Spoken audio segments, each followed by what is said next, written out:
Lo que está en debate de fondo de todo es qué significa ser un humano.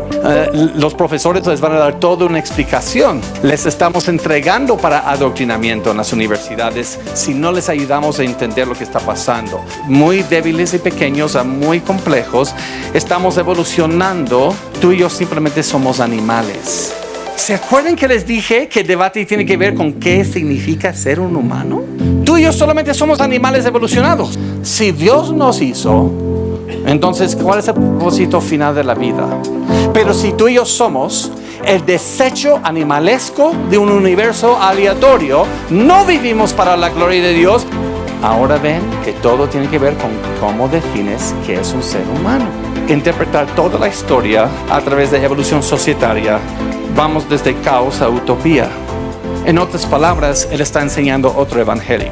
Que vamos a hacer nuevos cielos, nueva tierra aquí, nosotros. No hay nada en el más allá. Hablemos rápido del Génesis de las ideologías actuales. Y primeramente les quiero advertir, les voy a dar más contenido de lo que se puede procesar en tan poco tiempo. Esta conferencia es más como la entrada, es para picar interés, esperando en el Señor otra vez oportunidad de enseñar de una manera como más intensiva, con más tiempo.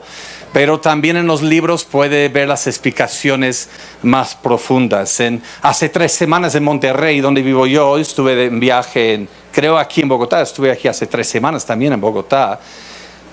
Y del grupo pequeño de nuestra iglesia me mandaron esto.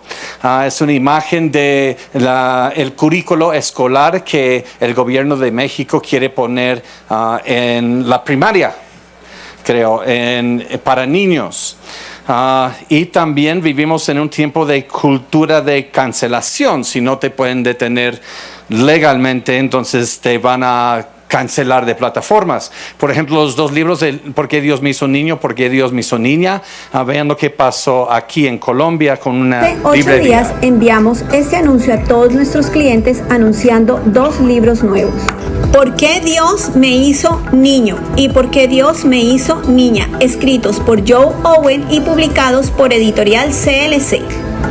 Ayer WhatsApp lo removió de nuestro catálogo porque, según ellos, el producto viola sus políticas, diciendo que el anuncio puede ser publicidad fraudulenta, engañosa, ofensiva o que puede ser inapropiada y que ejerce una presión indebida sobre algunos grupos. Lamentablemente para ellos. Pero lo interesante es que estos libros para niños no son controversiales. No hay ataques allí, son para niños, para que respondan por qué Dios me hizo niño, por qué Dios me hizo niña, y con eso basta para cancelarlos. Eso me recuerda de un libro que se escribió por George Orwell en 1949, que se llama 1984.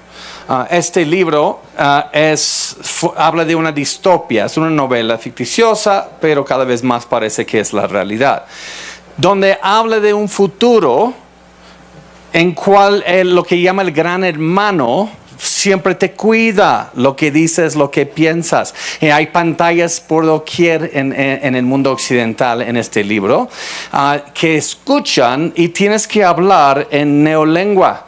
Tiene un nuevo lenguaje. Y si no te arrestan, de hecho te matan. Y hay policía del pensamiento. Si tú muestras hasta una expresión facial que no está de acuerdo con el gran hermano y las reglas del tiempo, te exterminan en este libro. Y el protagonista en este libro está en contra de todo esto, pero lo está escondiendo para que no lo maten. Y al final del libro, el protagonista se somete a estas clases de pensamiento. Y estamos viendo eso hoy.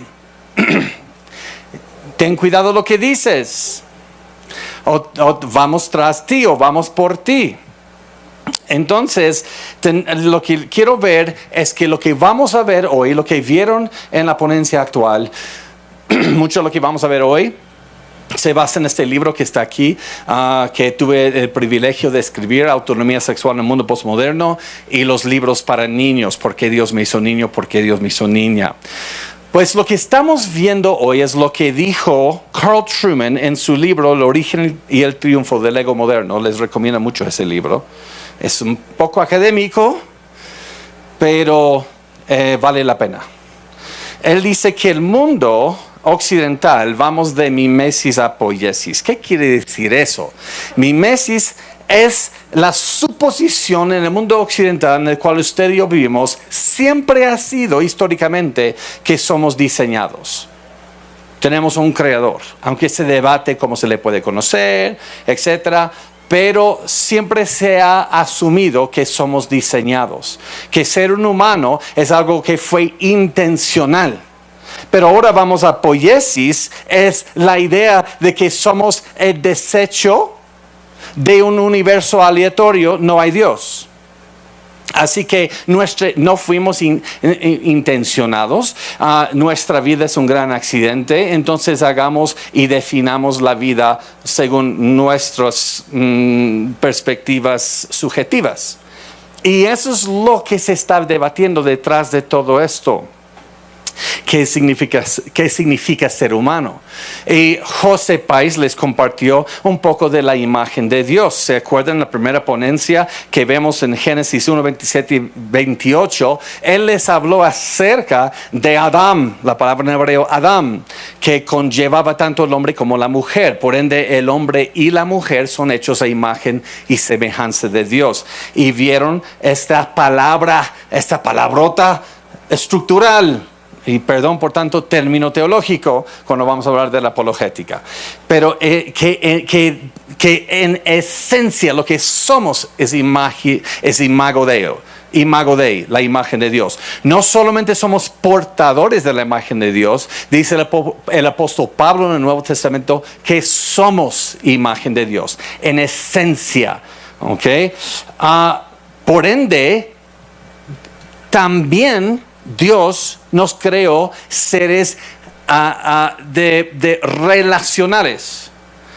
¿Okay? Tenemos una relación con Él y hay comunicación. Por eso tenemos que ser seres racionales para entender la comunicación y llevar una relación. Y con el prójimo, especialmente en el matrimonio, nuestra relación debe reflejar el amor de Dios. Por eso, como debemos tratar a nuestra pareja, especialmente es tan importante para Dios. Ahora, escuchen bien esto en cuanto a la comunicación. Dice Jeffrey Johnson, para que la comunicación sea efectiva, debe existir un punto de conexión o similitud entre el que transmite y el que recibe la información. Para que Dios se comunica con nosotros, nos hizo su imagen. Tiene que haber un punto de conexión entre nosotros y Él. Y esta conexión fue establecida por Dios cuando creó al hombre a su propia semejanza racional y ética. ¿Qué está diciendo Él? Pues vamos a empezar a formar como una ilustración que nos va a ayudar. Dios nos hizo su imagen para ser seres relacionales con Él y con el prójimo, racionales o no hay manera de tener comunicación con Él y con el prójimo. Y para eso Dios nos reveló para darnos la autoridad para saber cómo debemos entender las cosas y creer las cosas. También nos hizo seres morales o éticos. Y es por eso que cuando ves el Discovery o Animal Planet y ves la hiena robando la presa de la leona, usualmente la leona es la que caza, y a veces se maten entre sí, quizás no nos gusta a un nivel sentimental, pero no es un escándalo. Decimos, así es la naturaleza. Pero si hay una mujer aquí afuera que está saliendo del mercado con su mandado, como decimos en México, con su mandado, y yo voy y la mato y robo su comida, vas a decir, ¿dónde están las palomitas? Esto entretiene como viendo Discovery Channel. ¿Vas a decir eso? Pero ¿por qué no dices así es la naturaleza? Porque somos seres éticos y lo reconocemos. No somos animales. Lo que un animal puede hacer nosotros no debemos hacer porque somos hechos a imagen de Dios. Por eso somos seres éticos. Y Dios nos ha dado su palabra para tener una base de autoridad para saber cuál es su voluntad en cuanto a la ética. Así que Dios es la realidad última. Por eso dice que todo fue creado por Él, a través de Él, para Él. A Él sea la gloria por los siglos, siglos. Amén. La creación, la redención, el fin de todo es para la gloria. Y Él es quien unifica la diversidad de todo lo que es la diversidad del universo. Por eso las primeras universidades occidentales, ¿cuál fue la disciplina principal que estudiaban? Teología. ¿Por qué? Por eso se llama universidad quizás, porque estamos buscando lo que unifica ontológicamente a la diversidad de todas las ramas del saber, la universidad, la unidad en la diversidad. Y desde la Ilustración europea en el siglo XVII y XVIII han tumbado la teología, por eso no hay unidad entre la diversidad de los tópicos. Vas a la clase del naturalismo de la biología y dicen, tú solamente eres un animal. Y dicen, sí, no hay Dios, somos animales. Pero luego salen las mujeres y marchan por el feminismo. Tenemos dignidad. Pero un momento, por favor, ¿por qué no haces eso para la gallina? Porque el gallo la viola. Si solamente eres un animal, ustedes ven, todo se contradice. Y si tomas un examen en la universidad, te van a quitar puntos si pones la respuesta incorrecta, ¿verdad? Pero luego vas a la clase de humanidades y van a decir que la verdad es relativa. Ya no tienen lo que unifica la diversidad de las disciplinas porque han quitado lo que los unifica.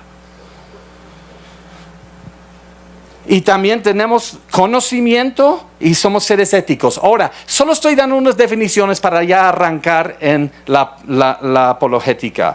Un gran apologista de antes, Cornelius Van Til, dijo esto. Quizás es difícil entender lo que quiere decir, pero les voy a mostrar con la ilustración lo que está diciendo. Nuestra visión o perspectiva de la realidad o del ser, ontología, implica una visión del conocimiento y de la ética, así como nuestra visión del conocimiento y la ética implica y se basa en nuestra visión del ser. ¿Qué está diciendo él? Lo que él está diciendo es que estas tres aquí, se corta abajo, esto dice ley de Dios, eso dice revelación de Dios, se conectan. Por eso, si nosotros desechamos a Dios, esto no solamente nos volvemos ateos y ya no tenemos razón de nuestra existencia, esto también afecta el razonamiento humano y también tiene consecuencias morales. Porque somos seres íntegros, hechos a imagen de Dios. No podemos nosotros negar a Dios y seguir viviendo para la gloria de Dios, en otras palabras. Nuevamente, el mundo va de que la suposición que fuimos diseñados a que somos seres aleatorios. Entonces, el mundo que quiere deshacerse de Dios, estamos viendo las consecuencias en todas las áreas de la humanidad. ¿Ok? Pues volvamos a esto por un momento. Una citación más larga y se los voy a explicar y arrancamos. Dice Jeffrey Johnson aquí. Estas tres cosas, ¿se acuerdan del triángulo? Dios, revelación de Dios, ley de Dios. Son el fundamento de la sociedad. Y no es casualidad que también responden la pregunta más básica de cada una de las tres grandes ramas de la filosofía. ¿Cuáles son las tres grandes ramas de la filosofía? Ontología, ¿qué es la esencia de la realidad o qué es la realidad última? Epistemología, ¿cómo sabemos lo que sabemos? O la teoría del conocimiento. Luego la ética, ¿quién decide entre el bien y el mal? Número 1, ontología, ¿qué es la esencia de la realidad o qué es la realidad última? Número 2, epistemología, la teoría del conocimiento o cómo sabemos lo que sabemos. Y la ética, ¿quién decide entre el bien y el mal? Y mira, aquí ya les di las respuestas, la Biblia da las respuestas. ¿Están viendo eso? Solamente estamos edificando esto. ¿Por qué estoy edificando esto? Porque todos los movimientos e ideologías que estamos experimentando están desafiando estos tres puntos. Y tenemos que entender a esta estructura aquí para poder interactuar. Un momento les voy a mostrar una parte de un debate. Estuve involucrado en un debate formal en la Universidad Nacional de Colombia, justo antes de la pandemia. Y quiero que vean algo que voy a citar a unos profesores de ahí, lo que dijo al final. Y que se vayan entendiendo qué es lo que él está pensando acerca de esto. pero también ser hecho imagen de Dios, como vimos con José. Él usó mucho a Génesis capítulo 2, también está en capítulo 1, que Dios dio a la familia, al matrimonio, una autoridad. Entonces no solamente tiene que ver con quién soy yo estructuralmente, sino lo que hago como imagen de Dios, que es funcional. ¿Se acuerdan de estructura funcional la primera hora?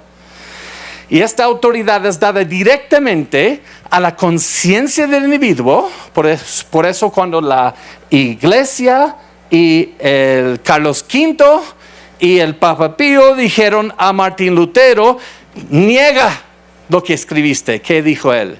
Mi conciencia es cautiva por la palabra de Dios.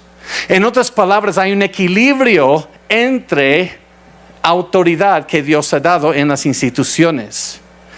Y también todo movimiento político hoy, o ideológico, podemos ver cómo están tratando de tomar el lugar de Dios. Yo me someto al gobierno de México en cuanto a su función bíblica. Pero ellos no están aquí para decir cómo criar a mis hijos. Eso es una autoridad que Dios dio a la familia, no al Estado. El gobierno no enseña a mis hijos qué es la esencia de la vida, qué es un hombre, qué es una mujer, qué es un matrimonio, qué es el origen de la vida. Somos aquí por accidente o hay un Dios. No, eso es trabajo de mamá y papá. ¿Ok? Muy bien, y aquí tiene que llevar un equilibrio. Y ese equilibrio es en el lado funcional. Y ustedes vieron la manera complementaria que hay entre hombres y mujeres, especialmente en la casa y la iglesia. Y se acuerdan, yo uso como dos engranajes, porque en esencia ambos pertenecen a la misma clase taxonómica, ¿verdad? Son de la misma categoría, pero sus funciones no son igual, porque dos engranajes, los dientes tienen la misma función, no van a girar. Tienen que complementarse, y al complementarse en el matrimonio, Dios dice que es una sola carne. ¿Por qué? Porque estos dos están haciendo un solo movimiento. Ahora bien, si todo eso es bello, ser hombre y mujer, ¿por qué tenemos hoy tantos problemas? ¿Por qué? Ustedes vieron las consecuencias del pecado en Génesis 3. Okay. Pero también veamos en Romanos 5 las consecuencias judiciales de relacionales. El hombre por el pecado es condenado y pierde la relación con Dios. Por eso cuando un líder eclesiástico en Roma dice es que todos somos hijos de Dios, sabemos no. Adán fue creado con una relación de padre e hijo con Dios. Eso dice en Lucas capítulo 3. Pero se perdió esa relación y ahora solamente se restablece a través de adopción por el evangelio. Así que no todos somos hijos de Dios, perdón. Se perdió esa relación y fuimos condenados. Y esto es lo que casi toda iglesia predica, ¿verdad? Pero muchas veces no vemos otros de los efectos que Van Til nos dijo. ¿Se acuerdan que si desechamos a Dios en cuanto a lo relacional, eso va a afectarnos racionalmente y éticamente? Eso no saqué de una suposición filosófica, eso es de la Biblia. Miren lo que dice Romanos 1:21. Se envanecieron en sus razonamientos y su necio corazón fue entenebrecido. ¿Qué hace el pecado al razonamiento humano? Se vuelve vanidad. ¿Qué es la vanidad? Pues si yo estoy aquí y nada más me preocupa por cómo me veo, y obviamente no me debo preocupar más por cómo me veo con esta panza, pero si solamente hallo mi gloria, mi identidad en cómo ustedes me ven, eso se llama vanidad. Es hueco, es vacío, es algo que no tiene sustancia. Y también entenebrecido el corazón. Eso se llaman los efectos no éticos del pecado. No es no éticos, como dos palabras, y no estamos hablando de Noé. Eso viene una palabra griega para mente, como el pecado afecta la mente, el corazón. Pero hay otro efecto del pecado, es que no hay adoradores y luego ateos en el mundo. Todo ser humano es adorador. No podemos cambiar nuestro ADN y convertirnos en sapos. No podemos cambiar nuestro ADN espiritual y convertirnos en no adoradores. Todos adoramos. Pero dice la Biblia, depende en quién estás adorando. ¿Al Creador o la creación? Entonces, eso es lo que yo acuñé, perdón, teólogos aquí, tomé la libertad y yo acuñé los efectos doxológicos del pecado, cómo el pecado nos daña a nuestro ADN espiritual y doxología es adoración. ¿Ok? Ahora, entonces podemos ver cómo estos afectan, todo lo que les mostré el pecado afecta a esto, y en la historia de las civilizaciones, debido a este pecado, estas de la autoridad empiezan a querer tomar el lugar de Dios. Cuando el individuo quiere tomar el lugar de Dios, llamamos eso en cuanto en cuanto a autoridad, lo llamamos anarquía. Yo no me someto a nadie. No creo en ninguna autoridad fuera de mí mismo. Autonomía, soy una ley a mí mismo, es lo que quiere decir autonomía. Eso se llama anarquía. Y luego en la era medieval, cuando la iglesia romanista es quien pone a los emperadores y usa a los emperadores como su brazo de castigar con espada al pueblo para someterlos. Eso es el romanismo que todos sabemos en el mundo occidental. Eso trae también malas consecuencias. Y en el mundo oriental, en la iglesia bizantina, que hoy se llama la iglesia ortodoxa griega, lo hicieron al revés, donde está el zar y luego patriarcas, que es el equivalente a obispos en el mundo occidental. Y entonces el Estado usa la misma iglesia para perseguir a los cristianos, como pasó en Rumania el siglo pasado con el comunismo. Uno de mis profesores del seminario, él fue rescatado de Rumania porque la misma iglesia lo perseguía como brazo del gobierno, porque él predicaba el evangelio y bautizaba a gente. Y eso se llama cesaropapismo. Y hoy se está tratando de construir lo que se llama totalitarismo, donde el Estado está igualmente por encima de todos. El Estado te dice cómo puedes hablar, lo que no debes decir. El Estado dice a la iglesia lo que debes predicar, lo que no puedes predicar. El Estado dice a la familia lo que nosotros vamos a enseñar a tus hijos, qué es un hombre o qué es una mujer, o cómo se puede saber y qué es el bien y el mal. Eso se llama totalitarismo, ¿okay? Donde el Estado toma full control. Y la única manera de tratar con esto no es con una enorme revolución, es con el evangelio, tratar con el pecado. Y por eso tenemos un mensaje de restauración, reconciliación de Cristo. Y vimos que también el pecado afecta el matrimonio, que refleja la relación entre Cristo y la iglesia. Y ustedes vieron, José les mostró cómo entró la disfunción, y cuando hay disfunción en complementarianismo, eso va a provocar problemas. Por eso, ¿me escuchan jóvenes? ¿Me escuchan jóvenes? Escúchenme muy bien.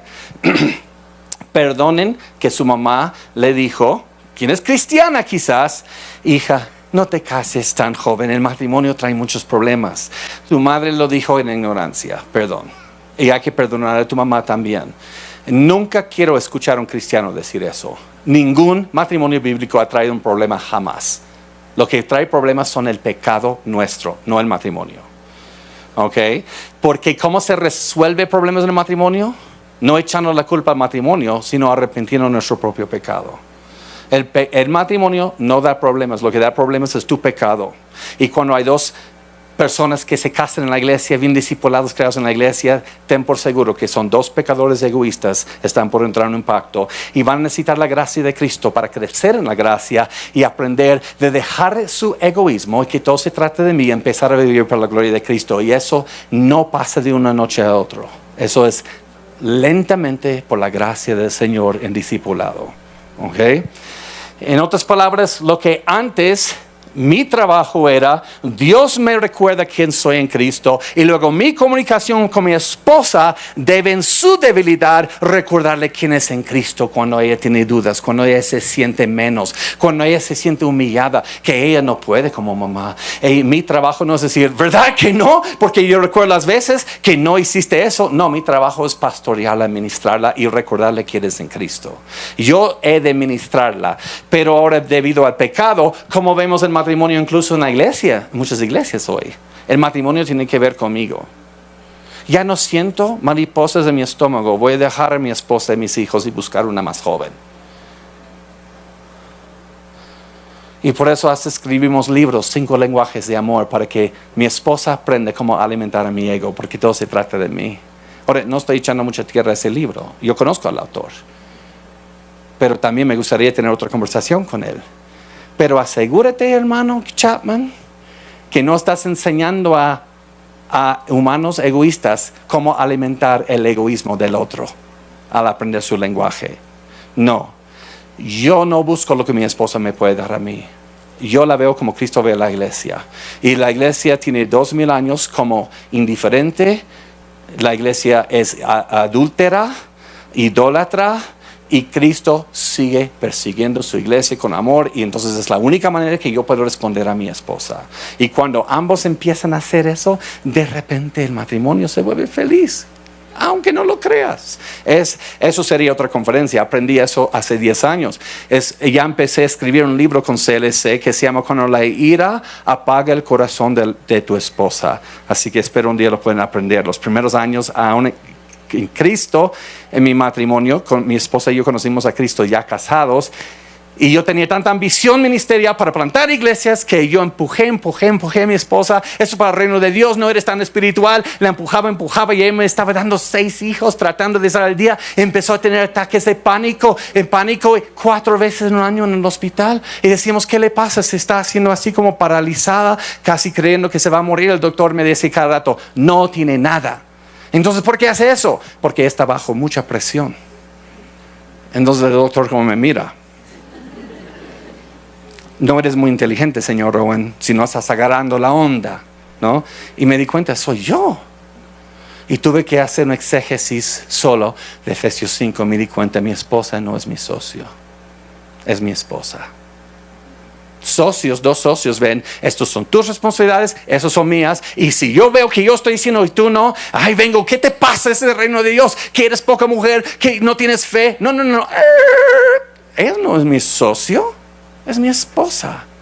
Yo he de ministrarla pacientemente, mostrar la gracia de Cristo a ella. Dios me quebrantó, pero eso es otro tópico. Ok, pues, entonces ahora estamos viendo estos movimientos. Y para entender un poquito tenemos que hacer una trayectoria del pensamiento occidental. Usted dirá, ¿por qué tanta teología al principio? Yo pensé que íbamos a entrar en apologética. Porque ahora vamos a entrar en la apologética y no lo hubieran entendido. No hubiéramos podido coincidir y conectar los puntos si no primero vemos la teología. Solo voy a ver unas partes. Enseño eso en universidad y nos toma 13 semanas. No vamos a estar aquí 13 semanas. El pastor me dijo que sí, porque si quieres quitar a algunos de ustedes, no sé qué le hicieron. Él dijo, detengo los 13 semanas, pero pastor, no puedo hacer eso. Así que solo vamos a ver unos puntos y ya, ¿ok? Brinquemos a la ilustración europea en el siglo XVII y XVIII. Eso es el volver al humanismo que precede la Reforma Protestante. En la Ilustración Europea concluyeron que la final autoridad para el conocimiento humano no puede ser revelada por Dios fuera, sino concebida por razonamiento humano.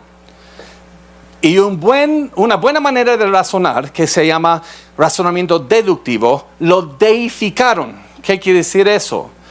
Que lo pusieron como la mayor autoridad para el conocimiento.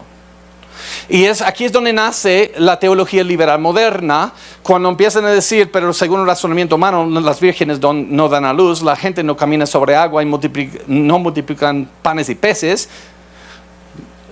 mares rojos no abren y gente no resucita.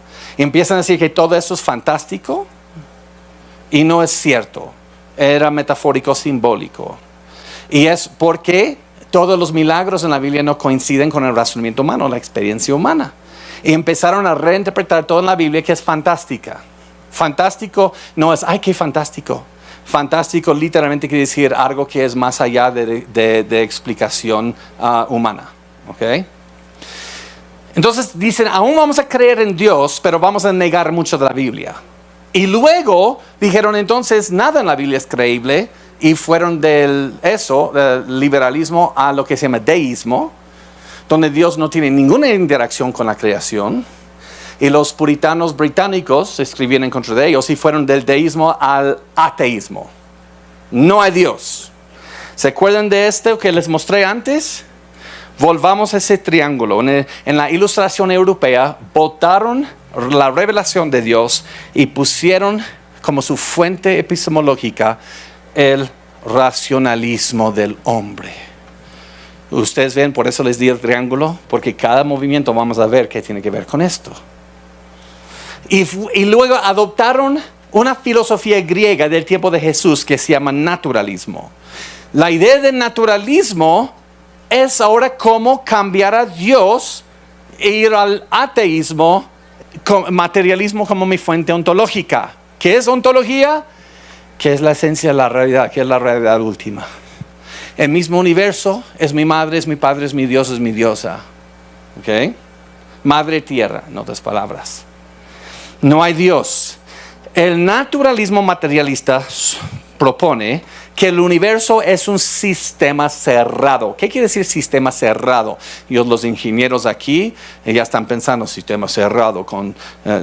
sí, casi ahí. Nada entra, nada sale, ¿verdad? Pero a un nivel filosófico, ¿qué quiere decir?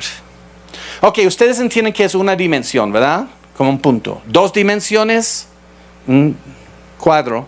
3 dimensiones, un cubo. Y dicen, nuestra dimensión, hemos topado con el techo. Ya no hay algo que transciende, entonces no existe Dios. Entonces, para todo conocimiento debe estar dentro del universo, lo que podemos observar. Y si eso es cierto, el humano es el punto más alto de racionalidad. Entonces, ¿por qué tenemos guerras, injusticias, si el humano es tan bueno? Por la religión, por sistemas gubernamentales. Y si solamente el humano puede decir que somos el rey de la selva, somos el rey del universo cerrado, somos los amos de nuestros propios destinos, entonces si podemos desecharnos de todo lo que nos esclaviza, como religión, como sistemas gubernamentales, ideológicas de antes, entonces el hombre por sí mismo va a florecer. Y empiezan a postular para el siglo XX, ya no va a haber religión. El hombre va a reconocer que él es el Dios de sí mismo y los humanos vamos a llegar a utopía solos y vamos a ver qué tan buenos somos sin Dios. Eso se llama positivismo. Y algo que ayuda en el positivismo es cuando vamos de lo deductivo, que no tengo mucho tiempo de explicar, al inductivo, el método científico.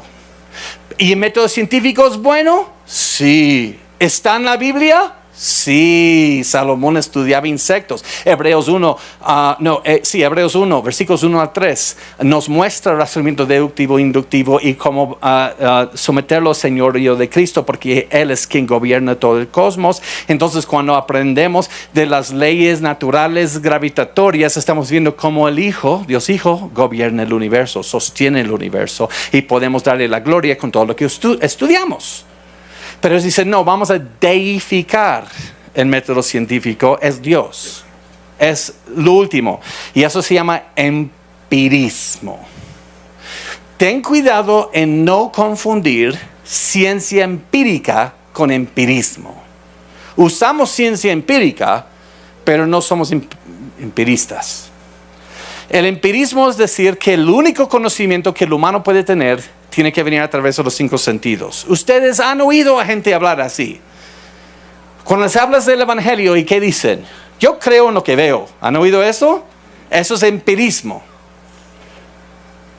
Y si tuviéramos mucho tiempo, les doy. Tengo una ponencia de 2 horas sobre este punto solamente. Se llama La muerte del conocimiento de la belleza. Espero en Dios una oportunidad para eso. Y como el conocimiento está conectado con la belleza, la estética. Pero ya. Ok. Entonces, el empirismo y el racionalismo no es igual. Son primos, pero se oponen a veces. Por eso los voy a poner en par aquí. Según el empirismo, todo se reduce a más energía. Dios es espíritu, por eso no puede existir. El conocimiento se limita a la percepción de los 5 sentidos y no hay manera de justificar el conocimiento de algo que no se percibe por los 5 sentidos. Hay un problema aquí. Hay una falacia muy grande. Si eso es cierto, ¿cómo lo llegaron a saber? Porque estos son premisas y compromisos filosóficos, no son resultados de ciencia empírica aquí. Pero, entonces, la primera pregunta existencial de los humanos que todos compartimos es ¿de dónde venimos? Orígenes. Entonces, ¿cómo llegamos aquí en un sistema cerrado sin un creador? Y se popularizan ideas del evolucionismo, que de una manera positivista, yendo de muy débiles y pequeños a muy complejos, estamos evolucionando. Entonces, tú y yo simplemente somos animales. ¿Se acuerdan que les dije que el debate tiene que ver con qué significa ser un humano? Tú y yo solamente somos animales evolucionados, animales pelones. Ahora les hago una pregunta. Si Dios nos hizo, entonces, ¿cuál es el propósito final de la vida? Me encanta la confesión Westminster, la respuesta. ¿Qué es el propósito de la vida? Glorificar a Dios y disfrutar de Él para siempre. ¿Cómo glorificamos a Dios? Vivir de acuerdo a su diseño, su intención. Pero si tú y yo somos el desecho animalesco de un universo aleatorio, no vivimos para la gloria de Dios, vivimos para nuestra propia gloria, porque hoy vives, mañana eres comida de gusanos, así que come, bebe, porque mañana mueres. Ahora bien, piensa en esto por un momento. Si tú y yo solamente somos animales, tengo en casa 3 mascotas, un gato, una boa, y tengo en Kentucky un pitón que tiene 34 años ya, y la boa tiene 5 años, 3. La boa es más de 2 metros ya, y hasta come conejitos, y la gente no les gusta, perdón. Pero tengo otra mascota que los países también conocen, ¿verdad? Un chihuahua, porque vivo en México. ¿Cómo vas a vivir en México sin chihuahua? Y mi chihuahua se llama Packer. ¿Por qué Packer? Porque es el nombre de uno de mis teólogos favoritos del siglo pasado, J.I. Packer, quien escribió El conocimiento de Dios Santo. Se lo recomiendo demasiado. Pues, Packer, a veces en la noche pasa un carro y nos frustramos porque ya nos despertó. Y cuando pasas de 40 años, créeme que cuando te levantas de medianoche cada vez es más difícil volverte a dormir. Jóvenes, duermen ahora que pueden. Cuando Packer nos despierta a las 2 de la mañana ladrando, le empiezo a predicar el evangelio a Packer. Packer, eres rebelde. Arrepiéntete. Packer ladra porque tiene ganas de despertarnos, porque es rebelde. Porque ladra sus instintos. Entonces Packer no maneja el bien y el mal, él solo vive de acuerdo a sus instintos, ¿verdad? Pero si tú y yo simplemente somos animales, entonces lo que hacemos, lo que creemos, es nuestro comportamiento hasta sexual o homosexual o heterosexual o pansexual, es por nuestros instintos. Ahora ven que todo tiene que ver con cómo defines qué es un ser humano. Y eso se llama determinismo, solo para que sepan el término que usan. Que tú y yo somos robots de nuestra, ahora en términos modernos, genética. Antes decían naturaleza, pero hoy, desde 1953 para hoy, usamos para hablar de la genética. Miren lo que dice Dawkins en Oxford, el ateo Dawkins. Al ADN no le importa ni sabe. El ADN simplemente es y bailamos al ritmo de su música. ¿Tú alabas en la iglesia el domingo? Sí. Esto es una expresión química de tu genoma. No realmente amas a Dios. Eres nada más químicos. Títere. Entonces, eso quiere decir que la ley de Dios no es la ética, sino es el determinismo. ¿Por qué? Porque el bien y el mal no es universal, es un constructo social. Y cada sociedad determinista, como de manera determinista y fatalista, está moldeándose, evolucionándose societariamente también para el bien de la supervivencia del mayor en esa comunidad. No hay un bien y un mal, así que de manera determinista. Ahora bien, ¿qué dijimos? Todo se basa en cómo definimos qué es un ser humano. ¿Y qué pasa cuando estas teorías llegan a la sociedad y teorías de la sociedad? Lo vimos en el siglo XIX. Karl Marx y Friedrich Engels en 1848 escribieron, su título principal fue Manifiesto del Partido Comunista. Hoy solamente lo llamamos Manifiesto Comunista. Ellos adoptaron este sistema al 100%. Y él, si tuviera tiempo, les enseñaría acerca del dialéctico de Hegel a un nivel filosófico, y él toma eso a un nivel naturalista entre el tesis, antítesis, síntesis, pero hay una opresión, la síntesis se vuelve tesis otra vez. Y ahora hay que interpretar toda la historia a través de evolución societaria, de lucha entre las clases y revolución. Entonces, cada etapa tiene su propia ética que usan para controlar, para proteger sus propios derechos. Hasta la religión.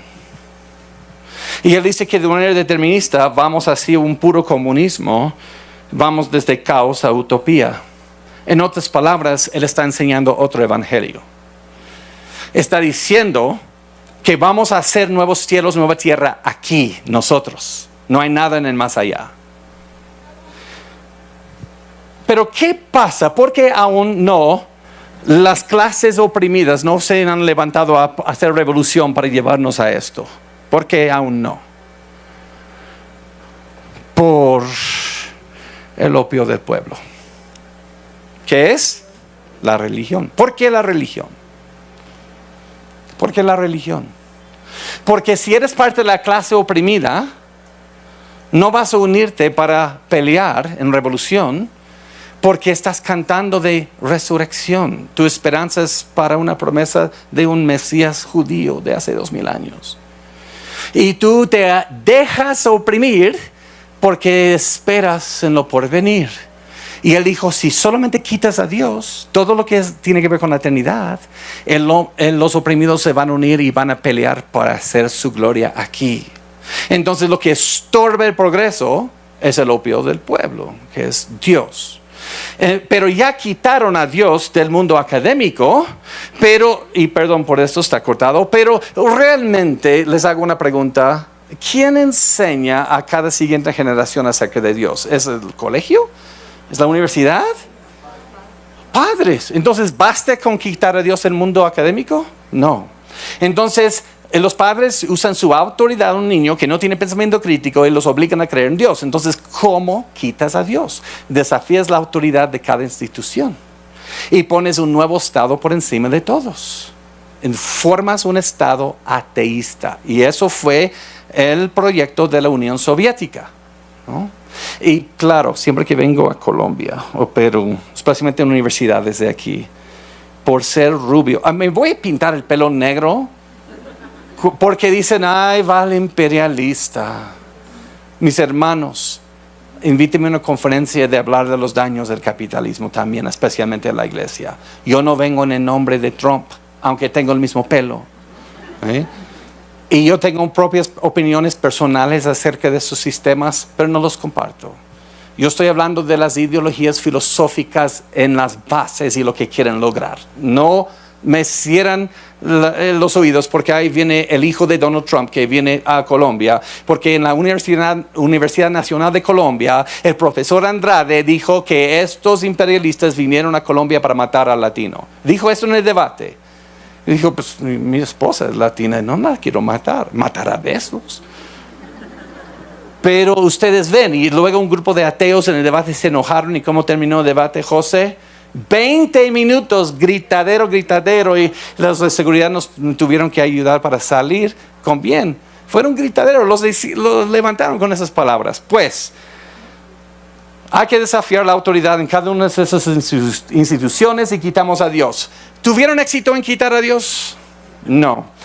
De hecho, el coautor del manifiesto dijo que hay un hombre que más aborrece en el mundo, en Londres. ¿Quién fue este hombre que los detenía de quitar a Dios de la sociedad? ¿Fue un revolucionario? ¿Un político? ¿Quién fue el peor enemigo según Frederick Ingalls? El hombre que más aborrece en el mundo. ¿Quién fue este enemigo? ¿Y qué hizo?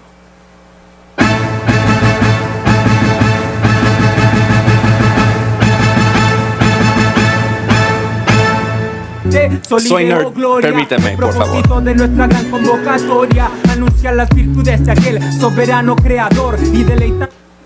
El coautor del Manifiesto Comunista de Marx, Frederick Ingalls, se refirió a Charles Spurgeon como la persona que más odiaba en el mundo. Spurgeon sabía que el marxismo no solo busca destruir los cimientos de la sociedad, sino también socava la verdad del pecado personal del Evangelio de Jesucristo en el proceso.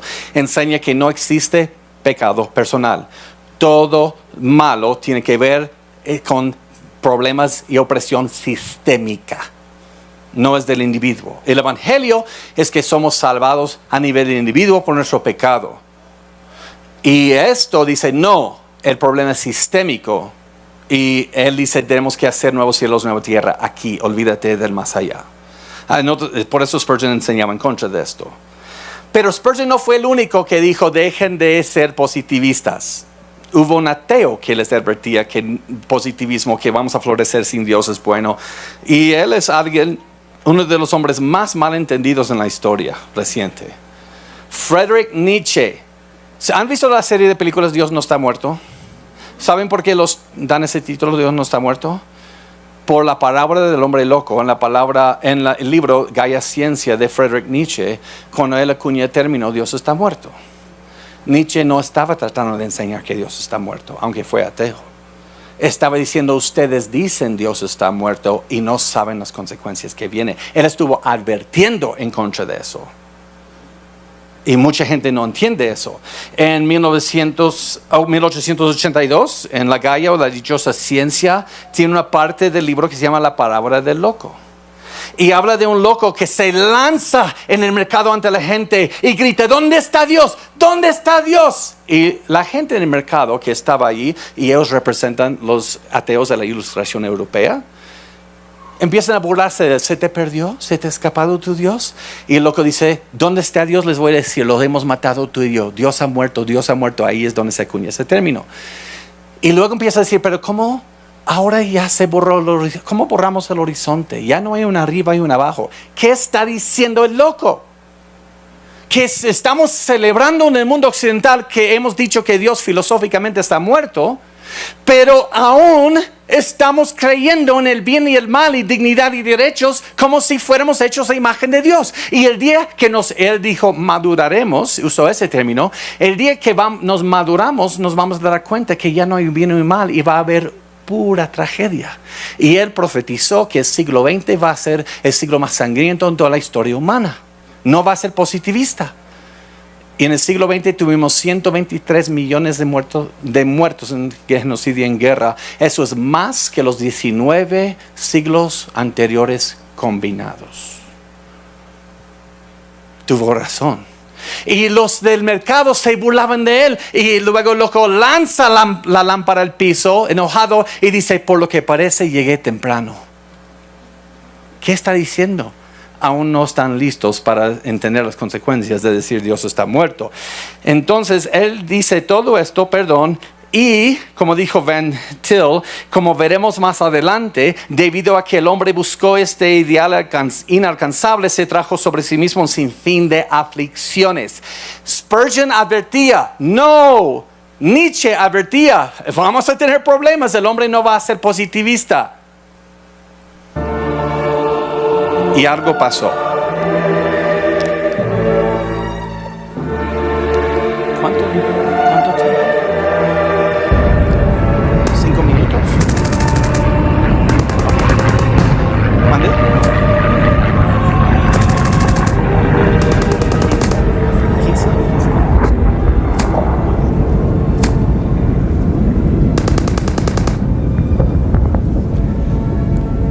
El hombre no floreció. ¿Y saben lo que pasó con el positivismo y el empirismo? Cayó también. Y si no entiendes este punto, no vas a entender las ideologías de hoy. Fue reemplazado el empirismo con relativismo. Porque esto ha pasado en el pasado también. Cuando cayó Atenas por Esparta, antes de Cristo, los atenienses se sentían desilusionados con sus dioses porque perdieron la guerra y empezaron a enseñar filosofía para fines retóricas, para comercio y para abogados. Cómo convencer a gente, no importa qué es la verdad o no. Y eso se llama sofismo. Cuando ya lo que es la verdad no importa, solamente lo que es verdad es lo que mejor conviene para comercio y para retórica, para convencer. Esto pasó otra vez en el siglo pasado. Sofismo nuevamente es relativismo. En otras palabras, ¿qué es la verdad? La verdad es aquello que corresponde con la realidad según Dios. Y él ahora dice, no, la verdad es aquello que corresponde con los caprichos y lo que conviene a cada uno, al igual que lo que sucedió en Atenas después de la derrota por Esparta, es una verdad sofista. La verdad no importa si es verdad o no, lo importa es si conviene o no. Después de la Primera Guerra Mundial, en 1923, Carl Grunberg se junta un grupo de eruditos desilusionados con el marxismo. Marxismo cayó también después de la Primera Guerra Mundial. Y van a resucitar una nueva forma de marxismo. Y van a llamar su escuela, ¿alguien sabe? La escuela de Frankfurt. En la escuela de Frankfurt van a ver el marxismo anterior y van a decir, esto no sucedió, cayó. Vamos a ajustarlo. Y ahora estamos viendo ya la base de los movimientos actuales. Solo permíteme 6-7 minutos y termino. ¿Okay? Se van a quedar con el naturalismo. Siguen con el ateísmo. Pero el positivismo, empirismo, pues vamos a ver. Ahí nace acuña un término que se llama teoría crítica. No se usa eso tanto hoy en la sociedad, pero se usa en las universidades ya. Teoría crítica. Universitarios, ¿ya han escuchado este término? Teoría crítica. Robin DiAngelo, quien promueve eso hoy, dice, la teoría crítica se desarrolló en parte como respuesta a esa supuesta, mira esto, superioridad y infalibilidad del método científico. Ahora van a desechar el método científico. Y planteó preguntas sobre la racionalidad de quién, objetividad de quién subyacen los métodos científicos. Van a decir que incluso las leyes de Newton es usar lenguaje exclusiva para oprimir a la gente. Cada quien tiene su propia verdad. Y cambiaron el positivismo por el relativismo. Y es por eso en México, cada año que el gobierno, la Secretaría de Educación, publica algo para todos los profesores, el año pasado o hace 2 años, decía que ya tenemos que respetar la epistemología de cada grupo. Cada grupo tiene su propia verdad. ¿Están viendo eso? Eso es relativismo. Y luego el determinismo, no tengo tiempo de explicarlo, van a tomar los escritos de Freud, donde solo les voy a dejar esto aquí, perdón, se me fue el tiempo como siempre. Dice, perdón, esto no debe estar aquí. Nuestro id es el verdadero yo, tus impulsos, lo que llama la Biblia tu corazón, tus impulsos y deseos. El ego es la mente consciente y es moldeado por la sociedad, y eso produce un superego. En otras palabras, el verdadero tú está adentro, y el verdadero tú, el propósito del verdadero tú, dijo, es sexo, no más. Ese es el propósito de la vida. Y el superego se forma en el niño porque sus padres, autoridades, les enseñan el bien y el mal, el ángel, el diablito en sus hombros, para controlarlo. Y él luego dice, ay, el incesto es malo, ya no quiero tener sexo con mi mamá, porque todo niño quiere tener sexo con su mamá, hasta que se forma el superego de las autoridades que le imponen la ética del sistema actual, capitalismo. Y por eso siente frustración, vergüenza y culpabilidad, y por eso va a la religión para tratar con su culpabilidad, porque lo que impusieron sobre él, sobre el bien y el mal, va en contra del verdadero él, y la única manera de quitar esto es quitar el superego. ¿Y cómo quitas el superego? No dejar que el niño sea moldeado por autoridades. Entonces, ¿cómo las autoridades no van a moldear al niño? Con la ética del sistema actual, con una ética de anti-autoridad. Y por eso cambiaron la ética de determinismo a anti-autoridad. ¿Y cómo? Entonces hay que desafiar la autoridad de cada institución. ¿Y cómo desafías la autoridad de cada institución? Por revolución. Pero no revolución con armas y espadas, sino revolución social. Ahora, antes que los padres pueden decir que es un hombre, que es una mujer, el Estado les va a decir que es un hombre, que es una mujer, para que no se formen el superego. Antes que los padres y los pastores les pueden decir que es un matrimonio, nosotros les vamos a decir que es un matrimonio. Y con el trabajo después de Jean-Paul Sartre y su existencialismo, que quiere decir solamente que la identidad y el propósito son autodefinidos. Dios no nos dice quiénes somos, no hay un Dios. Hay existencialismo cristiano de antes, pero eso es un existencialismo materialista. Su novia, su amante, mejor dicho, Simone de Beauvoir,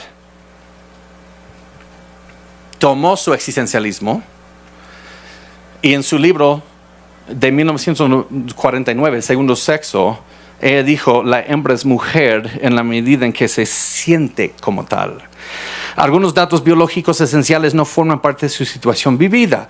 Su menstruación, y ella habla de sus órganos sexuales mucho, explica eso de manera muy explícita en este libro. Él dice, la naturaleza no define a la mujer, es ella quien se define a sí misma, existencialismo. Pero ¿qué está diciendo? La mujer no nace, sino se hace, ideología de género. Y esto no se popularizó tanto hasta hace 5 a 10 años. ¿Por qué no? Porque el movimiento nacido gay lo oponía. Tú naces gay. Entonces, ¿cómo vas a enseñar ideología de género? No importa cómo naces, te haces mujer. Pues, ¿cuál es? ¿Naces o te haces? Se contradicen. Ya que cayó el movimiento nacido gay, entonces ahora se levantó ideología de género, que lo opone. Ella fue comprometida marxista. Ella dijo que la familia bíblica tradicional es el peor enemigo. Y es porque las autoridades enseñan a niños y niñas quiénes son y que la sociedad o instituciones deben criar a niños, no una familia. Como imagínense un laboratorio de niños y que el gobierno los cría. Pues, hay tanto más que pudiera yo decir. Pero termino con esto. José nos habló de esto. No somos justicieros, no vengo a solo hablar mal de todo el mundo, sino el mensaje que tenemos es que, y esto erais algunos, mas ya habéis sido lavados es limpiados de la mancha del pecado, ya habéis sido santificados, eso quiere decir separados del poder del pecado, del yugo del pecado. y ya habéis sido justificados. Es una palabra posicional o judicial, que hemos sido declarados justos, así rescatados de la culpa del pecado. Hay un problema. Viene un señor que se llama Finney, un cristiano, que empieza a enseñar solamente una decisión para Cristo es importante. No te tiene que santificar del poder del pecado. ¿Alguien se acuerda de esto? Eso es el final. A ver, ¿dónde están los viejos de la vieja escuela? ¿Alguien reconoce? Es de un gran himnista y teólogo del siglo XVIII. Y en su canción Roca de la Eternidad, en la primera estrofa en inglés original se traduce: Roca de la eternidad partida por mí, déjame esconderme en ti. Haz que el agua y la sangre que fluyó de tu costado desgarrado sea para el pecado que la doble cura. Sálvame de su culpa y su poder. Nosotros predicamos mucho acerca de que nos salva de la culpa del pecado, pero se nos olvidó que también nos salva del poder. Y el poder del Evangelio rompe el yugo de la esclavitud. Tenemos un mensaje para dar al mundo, y también de volver a una feminidad y hombría, no según solamente Génesis, sino en la redención y para la gloria de Cristo. Gracias, perdón, esto nada más fue un punto de abrir y presentar el tópico, pero quiero que podamos entender qué está detrás, qué es lo que se quiere lograr y cómo interactuar con esos movimientos y mostrar. Y si nuestros hijos no tienen esto, se los va a llevar el viento, pero nosotros tenemos la verdad, y la verdad está en Cristo.